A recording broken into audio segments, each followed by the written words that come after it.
O nosso querido Jamil Chad também fez comentários a respeito do ataque ao Irã. Vamos ver juntos. It could be a year, it could be within a few months, less than a year. This is a clear and present danger to Israel's very survival.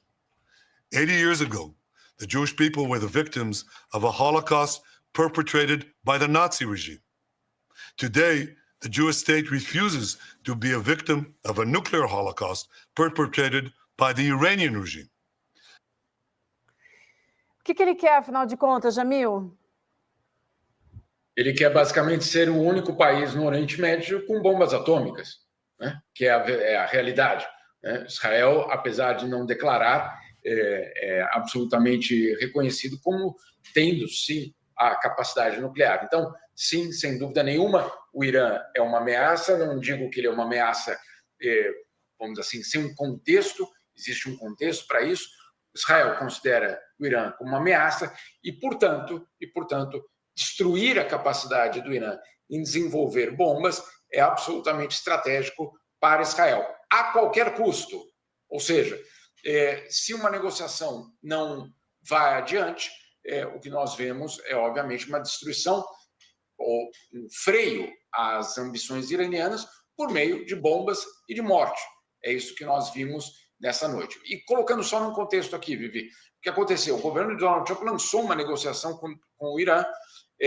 Eu, inclusive, falei com alguns dos negociadores nas últimas semanas que falaram, olha, é até um gesto bastante ousado por parte do governo Trump tentar fazer esse acordo.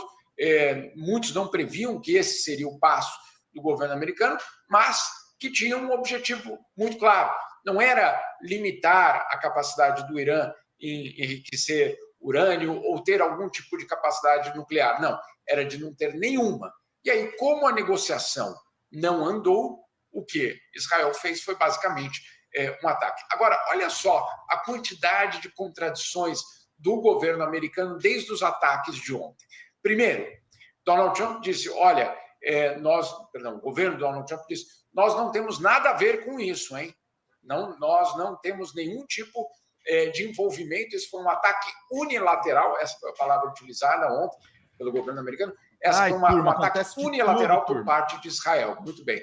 Passam as horas, aí começam a surgir as informações. Primeiro, o governo americano foi avisado antes de todo mundo sobre a existência dos ataques. Não por acaso, o governo americano retirou das embaixadas em vários locais do Oriente Médio seus funcionários. Então, obviamente, já sabia que algum tipo de ataque viria. Ponto número 1. Ponto número 2, eu vi. O governo americano, então, agora, há poucas horas, o próprio Donald Trump vai às redes sociais para mandar um recado para o Irã. Façam um acordo, senão o ataque vai ser ainda maior. Ou seja, no fundo, não só chancelando o ataque de Israel, mas vinculando o ataque à própria negociação que ele estava fazendo com o Irã. Então, esse é o cenário, um cenário de muita tensão, e um cenário que pega um Irã enfraquecido. Enfraquecido porque, claro, por muitos anos, o que o Irã teve foi, claro, a sua própria capacidade militar, mas uma espécie de colchão na região. Qual era esse colchão? O Hezbollah no Líbano, o Hamas em Gaza e os Houthis no Iêmen. Gente, antes de seguir com a explicação aqui do Jamil Chad no blog da Jussara Soares, Supremo Tribunal Federal revoga a prisão de Mauro César Barbosa Cid. Deixa eu só acertar isso aqui para a gente poder seguir aqui, meus queridos e minhas queridas. Espera só um pouquinho, gente, para a gente poder seguir aqui fazendo bem o nosso trabalho, meus caros, minhas caras. Qual a informação que nós temos aqui, queridos? Deixa eu trazer aqui para vocês. Vamos lá para a gente poder fazer bem aqui o nosso trabalho, meus queridos. Supremo Tribunal Federal revogou a prisão do tenente-coronel Mauro Cid na manhã desta sexta-feira, dia 13. Vamos entender direitinho. Supremo Tribunal Federal revogou a prisão do tenente-coronel Mauro Cid na manhã desta sexta. O militar deve ser levado para a sede da Polícia Federal em Brasília para um novo depoimento. A previsão é que a oitiva ocorra ainda na manhã desta sexta. Será que ele vai delatar mais, gente? Enfim, é uma dúvida que fica. Vamos voltar aqui para o Jamil Chad, vamos mandar superchat, gente. Vamos lá, turma. Neste momento, o Hezbollah praticamente neutralizado. Live com emoção o Hamas hoje. tentando sobreviver e os Houthis numa situação muito, eu diria, crítica. Então você tem, obviamente, a linha de defesa do Irã desfeita e, claro, muito mais vulnerável a qualquer tipo de ataque. Isso tem sido a constatação tanto, obviamente, dos países árabes, como dos próprios israelenses e dos americanos. Ou seja, eles sabem que, neste momento, um ataque ao Irã é um ataque muito mais provável de ter êxito para eles, obviamente, do que em qualquer outro momento.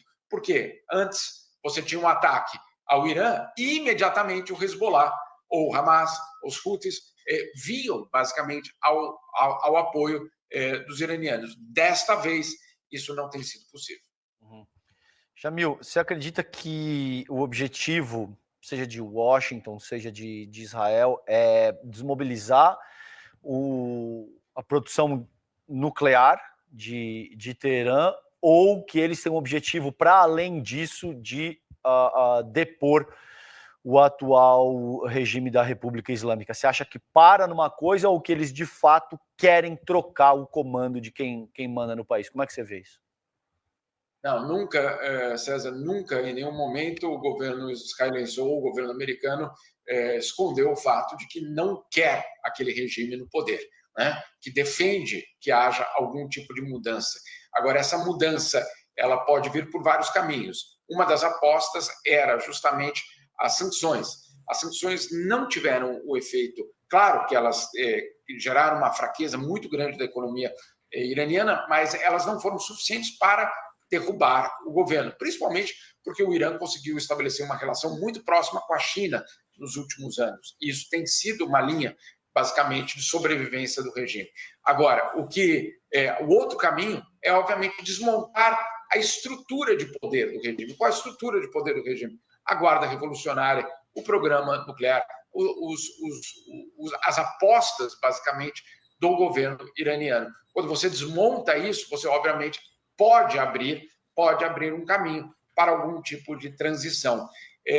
Foi muito simbólico, César, que hoje pela manhã o filho do Shah Reza Pahlavi, foi às redes sociais para não só comemorar os ataques, como para dizer que a única solução para o Irã seria a retirada, basicamente, do regime. É curioso, porque, obviamente, nós estamos falando do filho obviamente, de um líder iraniano que foi deposto, sim, de uma forma violenta, sim, nós sabemos toda a história, mas que teve um histórico, obviamente, extremamente complicado como líder do Irã. Ô, Jamil, mais 2 segundos dá ou não, Vi? Rapidinho, a gente tem a atualização, gente, da prisão do ex-ministro Gilson Machado no Recife. Então fiquem aqui com a gente só vai finalizar com o Jamil para eu trazer essas informações para vocês. Jamil, muito brevemente, porque eu acho que essa é uma questão fundamental também. Você acredita que isso pode escalar para um conflito regional? Porque Teherã diz que vai retaliar, e já houve algum nível de retaliação com o uso de drones, inclusive.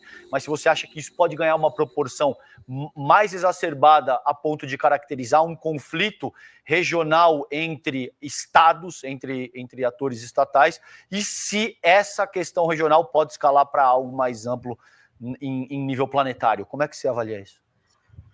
César, rapidamente, para não atrapalhar vocês, sempre esse risco existe no caso do Oriente Médio e sempre existe quando a relação é entre Irã e Israel, sem dúvida nenhuma. Então, a grande preocupação, por exemplo, eu falava hoje pela manhã com alguns diplomatas, a grande preocupação é que isso escale para um local, uma situação que não haja, vamos dizer assim, uma saída diplomática, que apenas a destruição de um ou do outro seja, basicamente, o ponto final dessa história.